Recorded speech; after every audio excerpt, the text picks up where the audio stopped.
ಅಧಿಕಾರಿ ಗೋ ಗ್ಯಾಸ್ ಅಧಿಕಾರಿ ಆಯ್ತು. ಈಗ ಯಾರು ಸರ್ ಏನು ಅಂತ ತೋರಿಸ್ತೀನಿ, ಇರು ಒಂದ್ ನಿಮಿಷ ಇರು. ಆಯ್ತಿರು, ಏನು ಅಂತ ತೋರಿಸ್ತೀನಿ ತಾನೆ. ಆಯ್ತಿರು, ಇನ್ನು 10 ನಿಮಿಷ ಸುಮ್ಕಿರು. ಆಯ್ತು, 2-3 ಸಲ ಹೇಳ್ತಿದ್ಯಾ ನೀನ್ ನನಗೆ ಫೋನ್ ಕೊಡು ಅಂತ. ನೀನ್ ಯಾರು ಹೇಳಕ್ ನನ್ಗೆ? ನೀನ್ ಸರ್ವೆಂಟಾ ನಾನು ಕೊಡಕ್ ಫೋನು? ನೀನೀಗ ಫೋನ್ ಕೊಡಕ್ ನಾನು ಸರ್ವೆಂಟೇನೋ? ನಿನ್ ಫೋನ್ ಕೊಡಕ್ ನಾನು ಸರ್ವೆಂಟೇನೋ? ನಿನಗೆ ಬೇಕಿದ್ರೆ ಫೋನ್ ಮಾಡ್ಕೊಳ್ಳಲ್ಲ.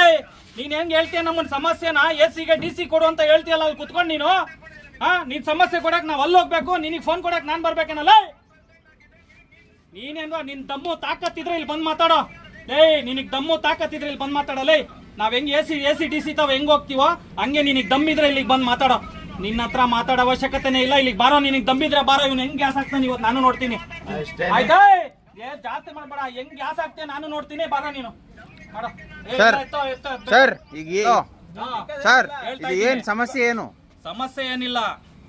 ಬೆಳಗ್ಗೆಯಿಂದ ಆಟೋ ಡ್ರೈವರ್ಸ್ ಕೇಳ್ತಾ ಇದಾರೆ ರೇಟ್ ಯಾಕೆ ಜಾಸ್ತಿ ಮಾಡಿದೀರಾ ಅಂತ. ಮಧುಗಿರಿನಲ್ಲಿ 70 ರೂಪಾಯಿ ಐತೆ, ತುಮಕೂರಲ್ಲಿ ಕಡಿಮೆ ಐತೆ, ಇಲ್ಲಿ 75 ರೂಪಾಯಿ ಇತ್ತು. ಟಿಪ್ಟೂರು ಕಡಿಮೆ ಇತ್ತು. ಸರಿನಾ? ಟಿಪ್ಟೂರಲ್ಲೂ ಕಡಿಮೆ ಇತ್ತು. ಹಳೆ ಗ್ಯಾಸ್ ಇದೆ, ಅಷ್ಟೇ ರೇಟ್ಗೆ ಹೊಡೀರಿ ಅಂತ ಅಂದ್ಬಿಟ್ಟು ಅವ್ರಿಗೆ ಗೈಡೆನ್ಸ್ ಕೂಡ ಬಂದೈತೆ. ಇವ್ರಿಗೆ ಕೇಳಕ್ ಬಂದ್ರೆ ನಮಗೆ ಯಾವುದೇ ಗೈಡೆನ್ಸ್ ಇಲ್ಲ, ನಾವು 75 ರೂಪಾಯಿಗೆ ಹೊಡಿತೀವಿ ಅಂತ ಹೇಳ್ಬಿಟ್ಟು ಸ್ಟಾಪ್ ಮಾಡಿಸಿದ್ರು. ನೀವು ಹೇಳೋವರೆಗೂ ನಾವು ಮಾಡಲ್ಲ ಅಂತ. ನಾವು ಹೋಗಿ DC ಅವ್ರಿಗೆ ಕಂಪ್ಲೇಂಟ್ ಕೊಟ್ಟು ಬರೋ ಅಷ್ಟರಲ್ಲಿ 79 ರೂಪಾಯಿ ಮೀಟರ್ ಹಾಕಿ ಗ್ಯಾಸ್ ಹಾಕ್ಬಿಟ್ಟು ಈಗ ಆಫ್ ಮಾಡಿದ್ದಾರೆ. ಇದು ಸಮಸ್ಯೆ. ಕೇಳಿದ್ರೆ ಇವರು ಹೋಗಿ DC ಅವ್ರಿಗೆ AC ಅವ್ರಿಗೆ ಕಂಪ್ಲೇಂಟ್ ಮಾಡಿ ಅಂತ ಇವ್ರು ನಮ್ಗೆ ಹೇಳ್ತಾರೆ. ನಮ್ ಸಮಸ್ಯೆ ಅವ್ರು ಕಂಪ್ಲೇಂಟ್ ಮಾಡ್ಬೇಕು. ನಾವ್ಯಾಕೆ ಇಲ್ಲಿ ಇರ್ಬೇಕಂಗಾದ್ರೆ? ನೀವು ಹಾಕೊಳ್ಳಿ ಸರ್, ಅವರೆಲ್ಲ ಬರ್ಬೇಕು, ಇಲ್ಲೇ ಬರ್ಬೇಕು ಅಷ್ಟೇ. ಬರ್ಲಿ ಅಂತ ಹೇಳ್ತಾರೆ. ಹೇಳಿರೋ ರೆಕಾರ್ಡ್ ಎಲ್ಲ ನಾನು ನಿಮಗೆ ಕೊಡ್ತೀನಿ. ಇದೇನೈತೆ ಅದನ್ನ ಸಾಲ್ವ್ ಮಾಡ್ಬೇಕು. ಯಾರು ಬರೋವರೆಗೂ ಗ್ಯಾಸ್ ಹಾಕಂಗಿಲ್ಲ. ರೀಡಿಂಗ್ ಮೇಲೆ ಬರ್ತಾ ಇದ್ರೆ ಎಲ್ಲರೂ ಆಫ್ ಮಾಡಿ 75 ರೂಪಾಯಿ ನಾನೇ ತೋರಿಸಿ ಎಲ್ಲ ಹೇಳ್ಬಿಟ್ಟು ಹೋಗಿದ್ದೀನಿ.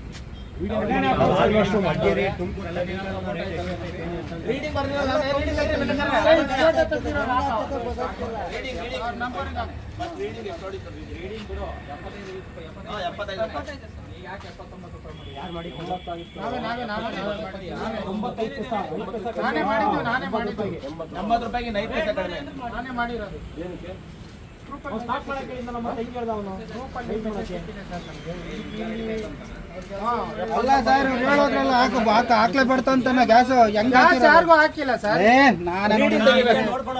ಬರ್ತಿದ್ದಂಗೆ ಎಲ್ಲ ಬರ್ತಾವ್ರ ಅಂದಾಗ ಆಫ್ ಮಾಡ್ತಿದ್ದೀನಿ.